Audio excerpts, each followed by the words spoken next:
Le reste ne valait plus rien, là où l'on allait. Ça va? Même sans la voir, même sans aucun cérébrum pour ressentir ses émotions, je savais avec quel visage Johanna me regardait. Des yeux inquiets, une bouche entr'ouverte et des sourcils légèrement froncés. Elle avait ce genre de voix chaude sans être grave, calme sans être plate, et malgré tout le désordre qu'il devait y avoir dans sa tête, elle semblait déterminée. « Bien sûr, » murmurai-je. J'espérais que ma voix n'avait pas tremblé dans ce demi-mensonge, que j'avais paru aussi inébranlable qu'elle. De nous deux, c'était Yo la plus forte. Nous n'avions certes que 20 ans, mais l'Institut nous avait surentraînés pour ce moment précis. La possibilité d'une existence normale nous avait été retirée. Nous étions destinés à une autre vie, plus dure, mais plus honorable aussi. Ne pas douter. On décéléra. Yo serrait maintenant si fort ma main que je ne sentais plus le sang y circuler. Puis, le Curus s'immobilisa net et Yo manqua de tomber. L'idée folle qu'il puisse nous laisser enfermés ici me traversa l'esprit. Il me fallait sortir pour respirer un air plus frais. Pourtant, je redoutais encore plus que les portes s'ouvrent sur l'horreur grandiose que l'on nous avait décrite. Un cliquetis extérieur nous figea tous.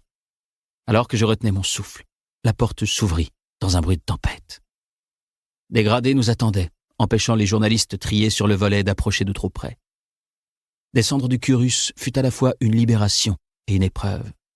L'air était bien plus respirable, mais l'engourdissement de mes muscles m'empêcha de me réceptionner correctement. Malgré sa petite taille, Yo n'accepta pas mon aide. Ses genoux craquèrent quand elle atterrit, mais elle ne se plaignit pas. Ce n'était pas son genre. Ses doigts reprirent leur place dans le creux de ma paume un court instant, comme si elle cherchait un peu de réconfort, puis s'en détachèrent. Sans me regarder, elle se plaça devant moi et avança. Quand le vent souleva ses cheveux courts, j'eus soudain l'image des champs de blé de mon enfance, loin du paysage apocalyptique qui nous entourait. Ne pas douter. Je ne cessais de me répéter cela pour me donner de la force et pour ne pas oublier que notre rôle était majeur. Nous étions des sauveurs, des héros, des gens bien. Nous allions guérir l'humanité de son plus grand péché, de l'erreur qui aurait pu la détruire. Autour de nous, la banlieue de Varsovie était dans un état lamentable. Les maisons, vides depuis plus de 20 ans, tenaient à peine debout.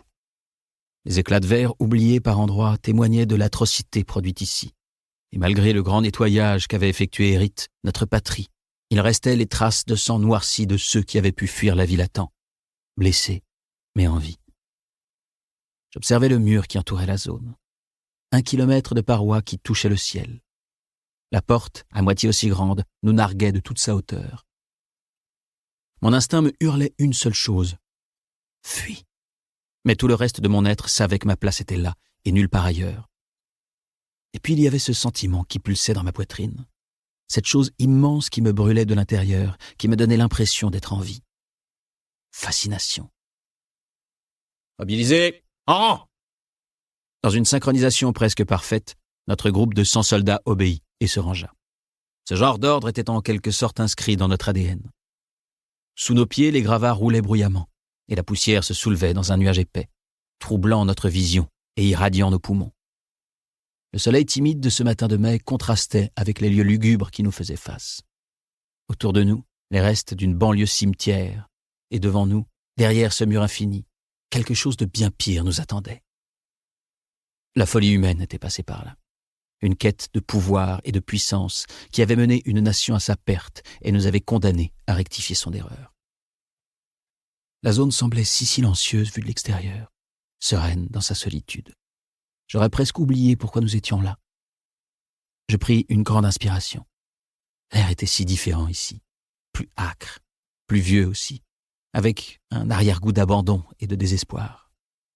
Seule la fierté qui nous habitait donnait un peu de couleur à ces lieux. Ça, le ciel bleuté, et les uniformes rouges sans dégradé. Le reste était pour l'instant d'un gris morne. « Nous sommes les sauveurs », murmurai-je pour moi-même. « Novum invenit pacem », me répondit Yo. La paix retrouvée. Plus qu'une affirmation, c'était une prière collective. Nous étions les rédempteurs. La 20e génération à fouler ce sol, à franchir ses portes, à prêter serment de réussir ou mourir, vaincre un fantôme ou tomber dans l'oubli. Derrière ce mur, la chose nous attendait. Pour continuer à écouter ce livre audio gratuitement, cliquez sur le lien dans la description et vous pourrez l'écouter en entier sans frais grâce à l'essai de 30 jours d'Audible.